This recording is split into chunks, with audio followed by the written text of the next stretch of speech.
Shahzad Poonawala, spokesperson of the BJP. With us also is Aarti Tikku Singh, senior journalist. Ashok Pandit is a filmmaker and activist joining us on the panel. Also, we have with us Majid Hydari, activist. Sheikh Amir is a Congress leader who's joining us on the show as well. Let me begin with you first, Majid Hydari.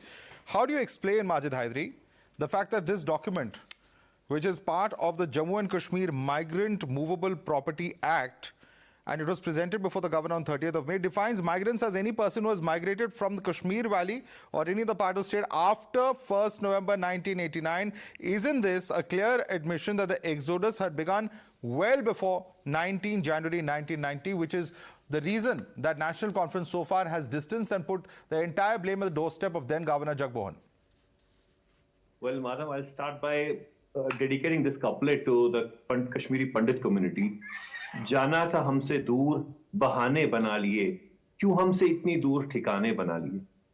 When you talk about the role of the Abdullahs or of the Rajiv Gandhi with regard to the exodus of Kashmiri Pandits and with regard to the Kashmir Files movies, let me tell you, this movie is perverted Sholay.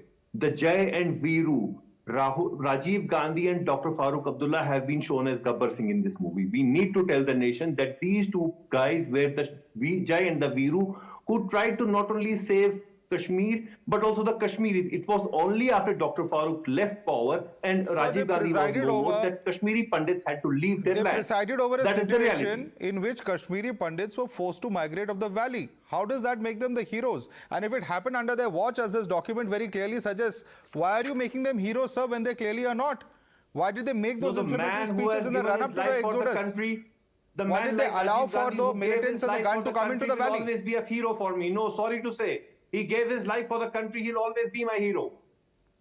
Nobody from BJP has sacrificed his life. I'm not getting into, sir, the circumstances of his death. That was very tragic. As all Indians, any former prime minister who's targeted for being on the job or doing what they have done on the job, that is certainly tragic. And we certainly, as all Indians, respect that sacrifice. But let us also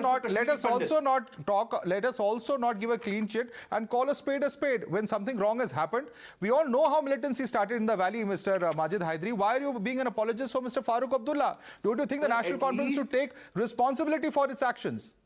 There are very grave allegations, from rigging elections to allowing the gun into the valley to making inflammatory speeches, and now very clearly the entire cover is blown when I've shown you this document that shows the date of migration that is accepted legally is not in January of 1990 but in November 89.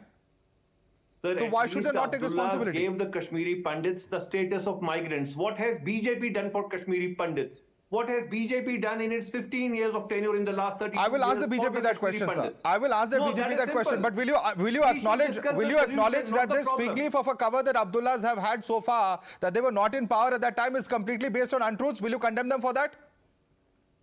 I'll condemn BJP for having made alliance with them. Why not the National Conference? Abdullah, their minister, for having allied with Dr. Sure, criticize the BJP, but please criticize the National Conference as well, sir. I'll condemn BJP for everything. Pleplease criticize the BJP, criticize the Congress, the PDP, whoever you want to. BJP is to be blamed.